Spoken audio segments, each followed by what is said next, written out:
যে হ্যাঁ, এখন আমরা যখন আইব্রো আর্ট করবো এইখান থেকে কি আমরা কালি বলবো আইব্রোতে? কোথা থেকে বলবো? মাঝখান কোথায় ধরো, মাঝখান ধরো, মাঝখান কোনটা? এই ভুরুর কর্নার থেকে আমরা সব সময় ধরবো। আর ব্রাশ কিভাবে থাকবে? অ্যাঙ্গেলটা কোন দিকে থাকবে? ডান দিকে, ডান দিকে।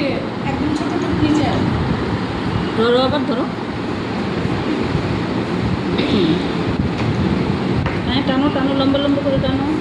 ভয় পাওয়ার কিছু নাই রে, তোমার তো সঠিকটা বোঝানোর জন্যই আমি বলতেছি। আমরা ভুল ইউজের কারণেও কিন্তু আমাদের কাজ ভালো হয় না। অনেকে কী করে, তোমার কন্ট্রোলিং করে এত বড় একটা ব্রাশ দিয়ে, তাহলে কি আমার কন্ট্রোলিং ঠিক থাকবে? পুরো গালে ছড়ায় যাবে না প্রোডাক্ট।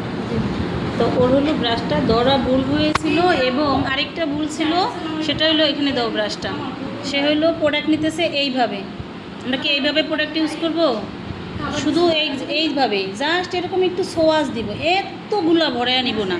কারণ আমি যদি এক দাবায়া দাবায়া অনেকগুলো প্রোডাক্ট নিয়ে নেই, অ্যাপ্লাই যেখানে করব এক গাদা ভরে যাবো, ওইটাকে তুমি আর মিক্স করতে পারবা না। এই জন্য তুমি এরকম হালকা সোয়াশ দেবে, হালকা।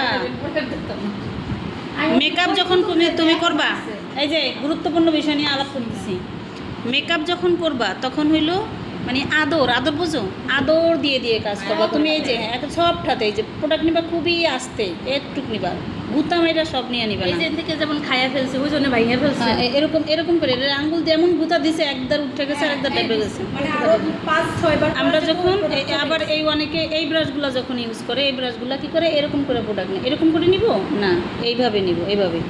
ঠিক আছে, প্রোডাক্ট জাস্ট মাথা দিয়ে হালকা করে নিব যখন, হ্যাঁ এক্সট্রা জেরে ফেলে এখানে সোয়াশ দিয়ে তারপরে প্রোডাক্ট ইউজ করব। ক্লিয়ার করো এবার।